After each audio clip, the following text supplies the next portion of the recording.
नमस्कार मित्रों, आपका बहुत प्यार मिल रहा है, बहुत सहयोग मिल रहा है। इसी तरीके से अपना प्यार और सहयोग बनाते रहिए और मेरी वीडियो को लाइक करिए, सब्सक्राइब करिए, शेयर करिए।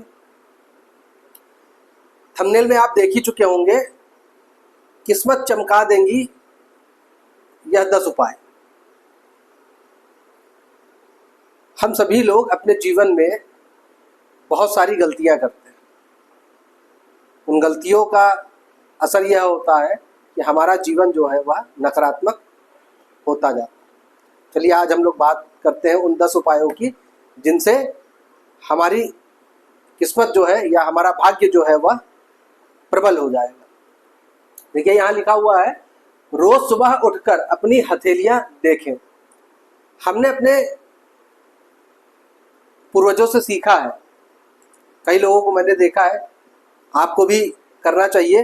रोज सुबह उठ करके इस प्रकार से अपनी हथेली को देखना है और एक मंत्र पढ़ना है, कराग्रे वस्तो लक्ष्मी, कर मध्य सरस्वती, कर मूले स्थितो गोविंद, प्रभास्ते कर दर्शनम। और इसको अपने मुंह पे लगा करके या इसको नमन करना है। सेकंड देख लीजिए, सुबह ही झाड़ू पोछा करना। प्रातः काल ही, मैंने बहुत सारे घरों में देखा है कि पूरा दिन निकल जाता है और दोपहर में वह झाड़ू पोछा कर रहे हो। सुबह सर्वप्रथम आपको अपने घर को स्वच्छ करना है।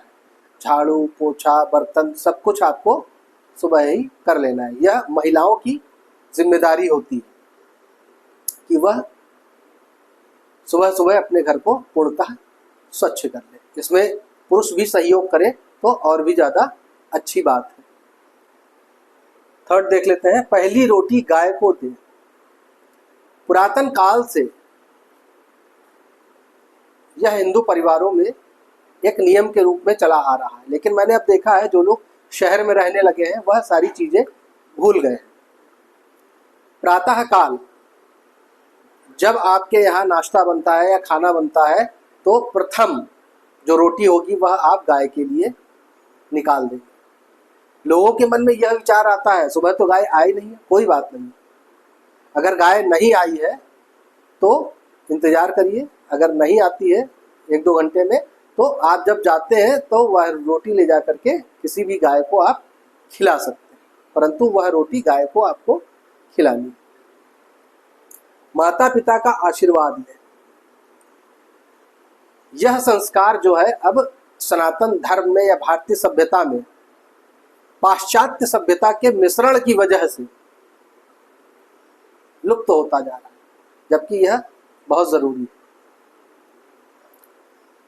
प्रथम गुरु माता पिता होते हैं, उन्होंने ही हमें जन्म दिया है।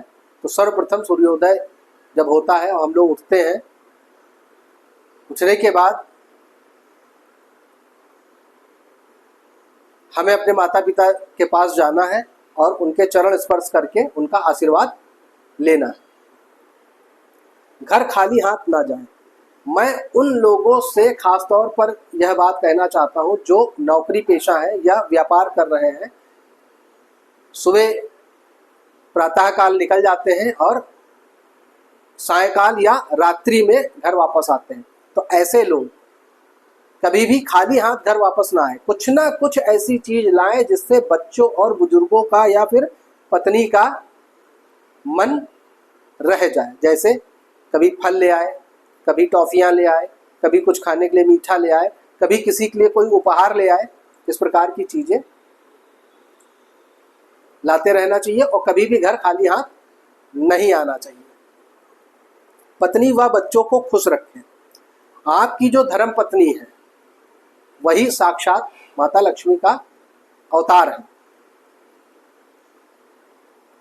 बच्चों को भी खुश रखने की बात कही गई है। बच्चे भगवान का रूप होते हैं, तो बच्चों को और पत्नी को खुश रखिए।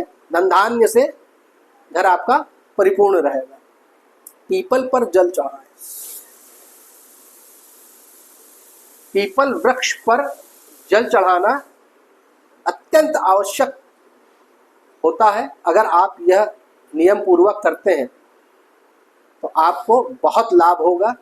जरूरी नहीं है कि पीपल बहुत बड़ा हो, अगर छोटा पीपल है उस पर भी आप जल चढ़ा सकते हैं ताकि वो और भी ज़्यादा ग्रोथ कर सके, बढ़ सके।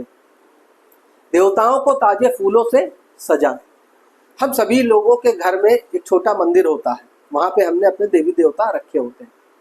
मैं आप सभी लोगों से यह विनम्र निवेदन करता हूं कि प्रतिदिन अगर आपके अगल बगल फूलों के पौधे लगे हों तो ताजे फूलों को चुन करके देवताओं को सजाएं, और अगर आपके अगल बगल नहीं है तो परचेस करके तब आप देवताओं को फूलों से सजाएं और उनकी पूजा अर्चना करें।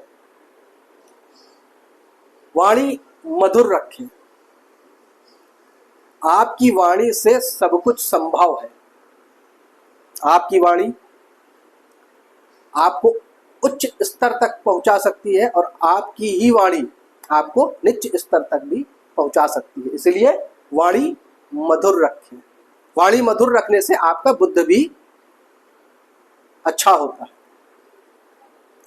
10th, झूठ ना बोले एवं सबका सम्मान करें। अगर आप यह कार्य अपने जीवन में कर लेते हैं कि झूठ ना बोले और सबका सम्मान करें, तो आपके नवग्रह आपके ऊपर कृपा दृष्टि करेंगे और आपका भाग्य प्रबल होगा। यह 10 उपाय आप अपने जीवन में करिए। आप देखिएगा 20 से 1 महीने के अंदर या 20 से 30 दिन के अंदर ही आपको सकारात्मक प्रभाव देखने को मिलेगा और आपकी जो स्थिति है वह निरंतर अच्छी होती जाएगी। मैं अपनी वाणी को यही विराम देता हूं। नमस्कार। जय श्री राम।